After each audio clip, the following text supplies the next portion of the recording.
Fala galera, tudo bem com vocês?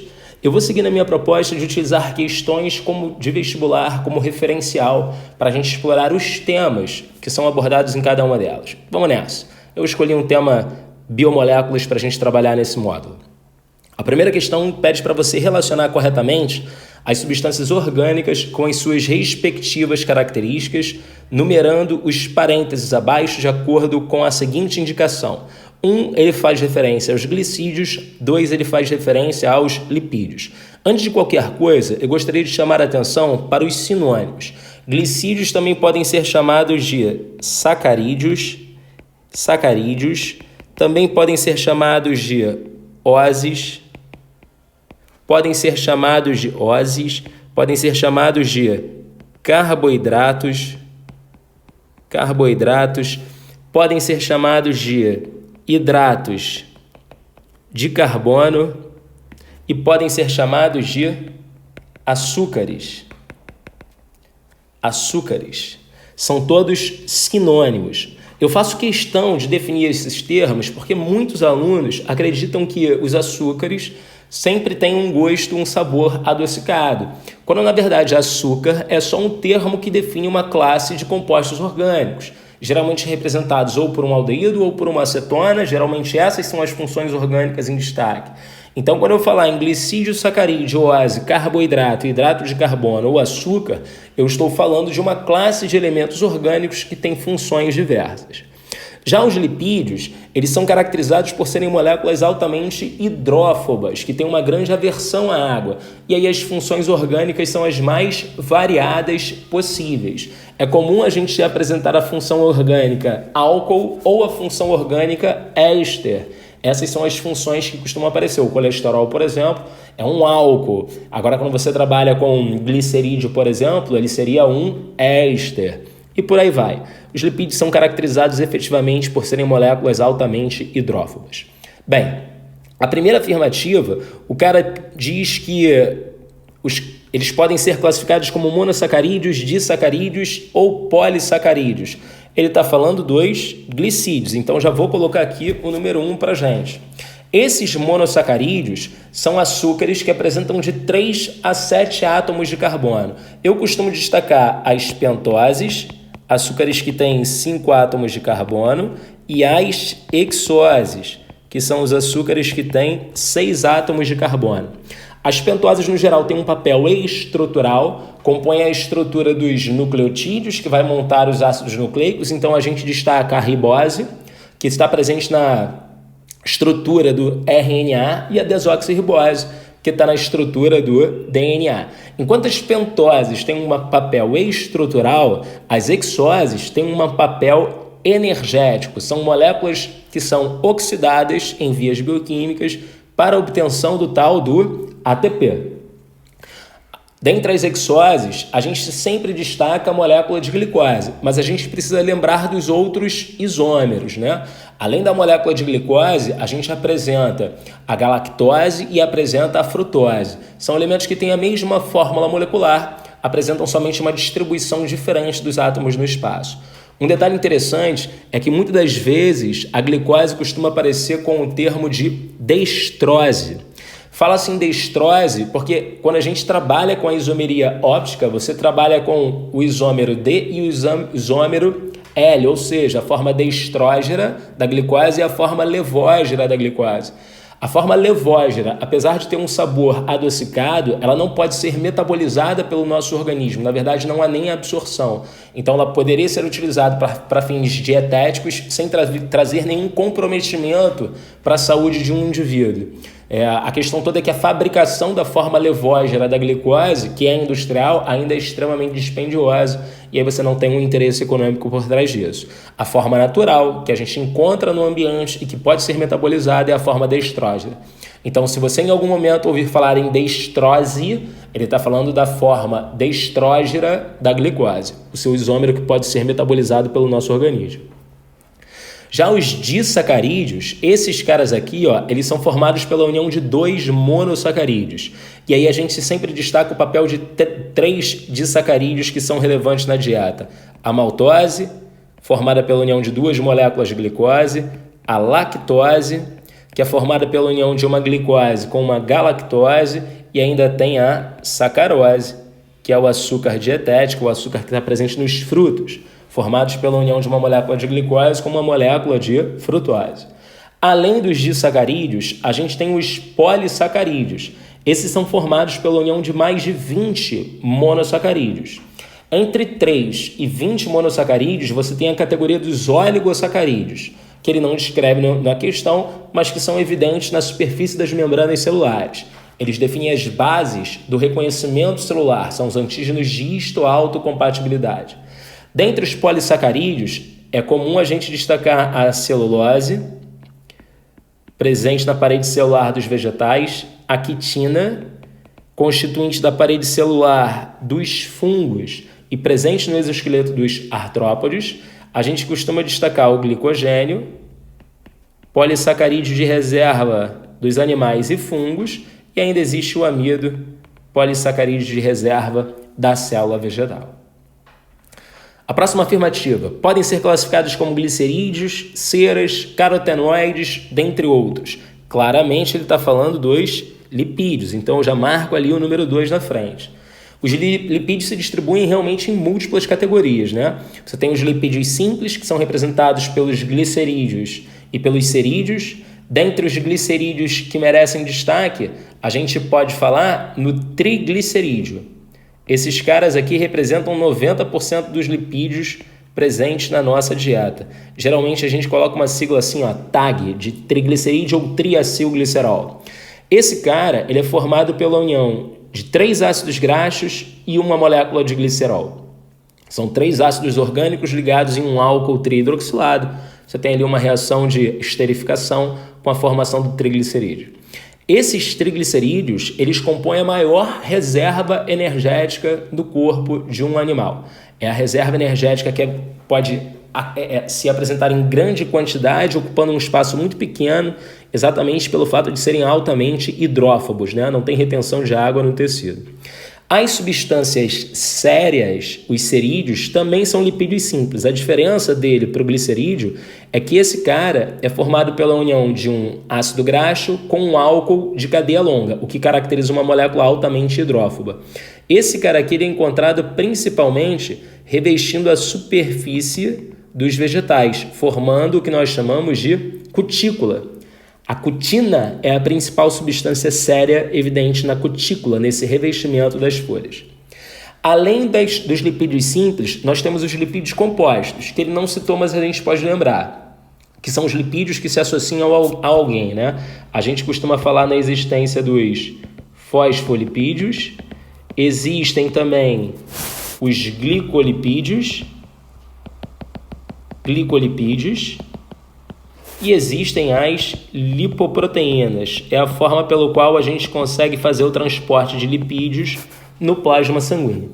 Fosfolipídios constituintes das membranas, glicolipídios também constituintes das membranas, principalmente isolando eletricamente feixes de axônios, compondo a bainha de mielina, e as lipoproteínas já apresentam uma maior variação, né? Você tem os quilomicrons formados no ato da absorção, você tem as lipoproteínas de muito baixa densidade, o VLDL, você tem a lipoproteína de baixa densidade, o LDL, que é tido como um colesterol ruim, apesar de eu não gostar desse termo, e existe o HDL, que é a lipoproteína de alta densidade, dito como bom colesterol. Eu não gosto desses termos de bom colesterol e colesterol ruim, porque na verdade o problema não está na molécula em si, está na deslipidemia, está quando você tem uma alteração no perfil lipídico. O problema está quando você tem uma subida nos níveis de LDL em relação aos níveis de HDL. E a gente hoje sabe que essa alteração ela é determinada por dietas hiperglicêmicas. Dietas hiperglicêmicas promovem essa alteração no perfil lipídico, dietas ricas em gordura saturada, porque a gordura saturada, apesar de aumentar o HDL, aumenta muito mais os níveis de LDL, gerando então a deslipidemia. E a gordura trans, que é uma gordura também industrial, ela é mais estável, né? Faz com que os lipídios sejam mais estáveis em temperatura ambiente, então tornam o processo de comercialização mais fácil, né? Então a gordura trans ela também acaba gerando a deslipidemia. Esses são os 3 pilares que geram a deslipidemia, que por sua vez disparam doença arterial coronariana, DAC, a famosa arteriosclerose. Bem, dentre esses lipídios que ele cita, além dos glicerídeos e dos cerídeos, que são os lipídios simples, tem os 3 lipídios compostos, fosfolipídios, glicolipídios e lipoproteínas, e tem os lipídios derivados, principalmente os esteroides e os eicosanoides. Esteroides, no geral, têm um papel hormonal, né? Aí a gente lembra da testosterona, do estrogênio e da progesterona, que são os hormônios sexuais, o primeiro masculino e os 2 últimos femininos. Você tem a aldosterona e o cortisol. São todos hormônios esteroides de natureza lipídica. E ainda existem aqueles lipídios não esteroidais que têm função vitamínica. Eu digo lipídios não esteroidais com função vitamínica porque tem um esteroide que tem função vitamínica, que é a vitamina D. Então isso aqui seria um lipídio esteroide. Ele é um hormônio, mas ainda acaba aparecendo com o nome de vitamina. Existem os lipídios não esteroidais com função vitamínica, e aí a gente dá destaque para a vitamina A, para a vitamina E e para a vitamina K. São todos substâncias altamente hidrófobas, né? São lipossolúveis. Bem, basicamente esses seriam os elementos de natureza lipídica. Esses carotenoides aqui, são precursores da vitamina A. Então, até então, o que a gente tem em termos de informação é, número 1, glicídios, número 2, lipídios. Os principais componentes das membranas celulares são a combinação de um glicerídeo a um fosfato, ele está falando dos fosfolipídios, então marcamos aqui também o número 2. E, por fim, exercem função plástica ou estrutural, além da função energética. Repare que nessa informação eu posso ter tanto um lipídio quanto um glicídio, né? Então aqui poderia ser 2 ou 1. Felizmente, a gente só tem uma opção de resposta no nosso gabarito, que é a letra C. Existem lipídios que têm função estrutural, né? Os fosfolipídios, por exemplo, têm uma função estrutural, né? Não dá para a gente ignorar. Os carboidratos com função estrutural são muitos, né? Os constituintes da parede, aqueles que compõem a estrutura de ácidos nucleicos, enfim. Vamos para a próxima questão. Próxima questão. As moléculas mais utilizadas pela maioria das células dos processos de conversão de energia e produção de ATP são os carboidratos. Em média, um ser humano adulto tem uma reserva energética na forma de carboidratos que dura um dia. Só para você ter ideia do quantitativo, um homem que pesa aproximadamente 80 quilos, ele tem em torno de 400 gramas de glicogênio acumulado no corpo dele. Se ele fizer um jejum de 24 horas, ele esgota a reserva de glicogênio. Se ele vincular isso à atividade física, isso acaba ainda mais rapidamente. O armazenamento de lipídios é vantajoso sobre os carboidratos pelo fato de os primeiros terem a característica de serem, a gente já falou sobre isso, são majoritariamente hidrófobos. Sendo majoritariamente hidrófobos, não há retenção de água no tecido. Significa dizer que eu consigo formar uma reserva energética gigante, né, ocupando um pequeno espaço, diferente do glicogênio, que é uma molécula altamente hidratada. Significa dizer que aumentar os estoques de glicogênio, o que não é possível, significaria aumentar absurdamente o peso corporal. A próxima questão diz que, vamos lá, acredita-se que 75% das mortes no mundo são causadas por doenças crônicas como diabetes, câncer, complicações cardíacas, segundo Diet, Nutrition and Deprivation, Chronic Disease. A comida, sobretudo a industrializada, tem sido apontada como principal causa dessas enfermidades. A molécula de colesterol considerada prejudicial em grandes quantidades, adorei isso aqui, em grandes quantidades, o problema é a deslipidemia. E as moléculas constituintes dos lipídios considerados bons para a saúde são, respectivamente, eu já sei que o colesterol ruim é o LDL, então eu ficaria entre a letra D e a letra E. E eu marcaria a letra E como gabarito com muita segurança, por quê? Eu sei que a gordura saturada, ela aumenta os níveis de HDL, mas eu sei também que ela aumenta muito mais os níveis de LDL. Repare então que no longo prazo a razão LDL-HDL aumenta. Então a gordura saturada, apesar de apresentar, né, um papel importante na nossa dieta, ela não pode ter um consumo indiscriminado. Já na letra E, ele destaca para a gente duas substâncias que nós chamamos de ômegas, que é o ácido graxo linoleico e o ácido oleico. O ácido linoleico é o ômega 6 e o ácido oleico é o ômega 9. Esse cara aqui, o ômega 6, ele está diretamente relacionado com a produção de leucotrienos e prostaglandinas, está produzindo hormônios que têm natureza anti-inflamatória, né? Natureza inflamatória, são potentes mediadores da inflamação. Esses caras eles estão diretamente relacionados com uma melhora no nosso quadro de saúde. O ômega 9 ele já vai ser utilizado principalmente para a fabricação de fosfolipídios na membrana. E o que esses dois caras têm em comum é o seu potencial antioxidante. Esses caras aqui são potentes antioxidantes. Significa dizer que eles se oxidam em detrimento de alguém. Se ele se oxida em detrimento de alguém, ele acaba preservando a estrutura molecular da célula, né?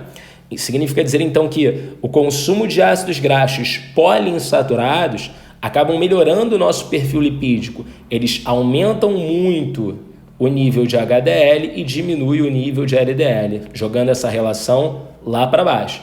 Então, além de diminuir o risco de doença arterial coronariana, traz outros benefícios, como seu potencial antioxidante. Essa nomenclatura ômega 6 e ômega 9 indica que eu tenho um ácido graxo poliinsaturado, onde a primeira dupla aparece no carbono 6. Um ácido graxo poliinsaturado, onde a primeira dupla aparece no carbono 9. Significa dizer, então, que eu posso ter milhares é um exagero, né? Mas dezenas de moléculas diferentes, né? Esses ácidos graxos, o ômega 6 e o ômega 9, na verdade não é um ácido graxo, é uma categoria, onde eu posso ter, sei lá, de 18 átomos de carbono a 52 átomos de carbono. A questão é onde aparece a primeira dupla. Se apareceu no carbono 6, todos ômega 6. Se apareceu no carbono 9, todos ômega 9. E por aí vai. Próxima questão.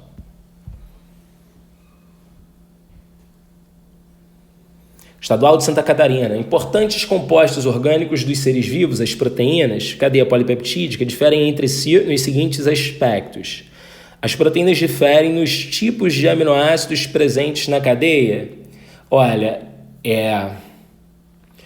Eita ferro, eu já até sei o que vai acontecer nessa questão. Ele provavelmente coloca isso aqui como sendo uma verdade, tá? Já vou dar um tiquezinho aqui do lado. Bem, mas se você for analisar o campo semântico, não, né? Porque as proteínas são feitas de aminoácidos, existem 20 aminoácidos disponíveis para síntese, então as proteínas elas podem apresentar os mesmos aminoácidos com ou de proporção completamente diferente, mas mudando a sua estrutura primária, né? Mudando a sua sequência. Então, apesar dele marcar esse gabarito como verdade, porque ele vai marcar esse gabarito como verdade, porque eu conheço esse perfil de banca, as proteínas elas não necessariamente diferem em relação aos tipos de aminoácidos.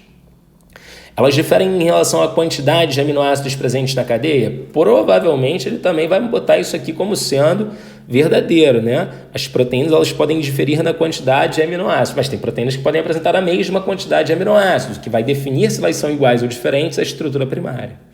Agora, elas diferem entre si pela sequência em que os aminoácidos estão unidos. Isso aqui é a única coisa que é completamente verdade. Isso aqui é verdade. O que define a diferença entre as proteínas é a estrutura primária. Não me interessa se são os mesmos aminoácidos, não me interessa se eles estão na mesma proporção, o que me interessa efetivamente é a sequência de aminoácidos ao longo da cadeia. O 10 que vacilou aí nesse enunciado, hein? Vacilou aí nesse comando.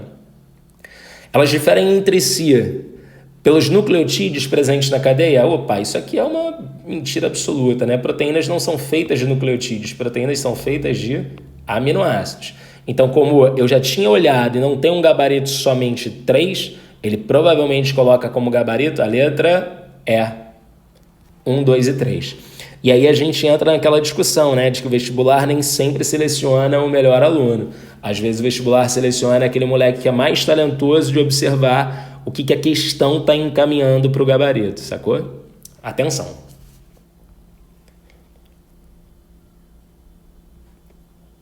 Questão 5 Enem 2017. Avaliar uma interpretaçãozinha de gráfico, né? Sabendo que as enzimas podem ter uma sua atividade regulada por diferentes condições de temperatura e pH, realizado um experimento para testar as condições ótimas para a atividade de uma determinada enzima, os resultados... Peraí, li muito rápido, né, gente? Sabendo que as enzimas podem ter sua atividade regulada por diferentes condições de temperatura e pH, foi realizado um experimento para testar as condições ótimas para a atividade de uma determinada enzima. Os resultados estão apresentados no gráfico abaixo. Bem, dá para a gente perceber que o pH influencia diretamente na atividade enzimática, né? Porque, por exemplo, aqui eu tenho 30 graus Celsius, pH 7, pico de atividade. 30 graus Celsius, pH 8. Então, o aumento do pH reduz a atividade da enzima, né? Se eu jogo para 10 graus Celsius, em pH 7 eu tenho uma atividade enzimática, em pH 8 a atividade enzimática é menor. Então, realmente, o aumento do pH faz com que eu tenha uma redução da atividade enzimática, ao passo que o aumento da temperatura acaba aumentando a atividade da minha enzima. Vamos para as opções. Em relação ao funcionamento da enzima, os resultados obtidos indicam que o aumento do pH leva a uma atividade maior da enzima. Opa, não, né? Claro que não. O aumento do pH saiu de 7 para 8, não aumentou a atividade da enzima, ele reduziu a atividade da enzima. Temperatura baixa é o principal inibidor da enzima. Principal não, né? O principal inibidor é pH, né? Olha lá, 10 graus Celsius em pH 7, em pH 8. O pH se sobrepõe à temperatura. Então aqui também não. O ambiente básico reduz a quantidade de enzima necessária para a reação. Reduz não, né? Aumenta. Porque se o pH básico diminui a atividade da enzima, eu preciso colocar mais dela para que efetivamente eu consiga aumentar a velocidade da reação. O ambiente básico reduz a quantidade de substrato metabolizado pela enzima, reduz. Se o ambiente é básico e a atividade da enzima é menor, eu vou metabolizar menos desse substrato, né? Uma menor quantidade é metabolizado. O gabarito disso aqui é a letra D. Vamos na letra E. A temperatura ótima de funcionamento da enzima independe do pH. Independe não, né? Depende do pH, porque em pH 7 eu tenho um valor, em pH 8 eu tenho um valor diferente. Realmente o gabarito é a letra D. É isso, meus amores. Espero que essa aula tenha sido bastante produtiva para revisitar alguns temas da bioquímica básica. Um beijo, até a próxima!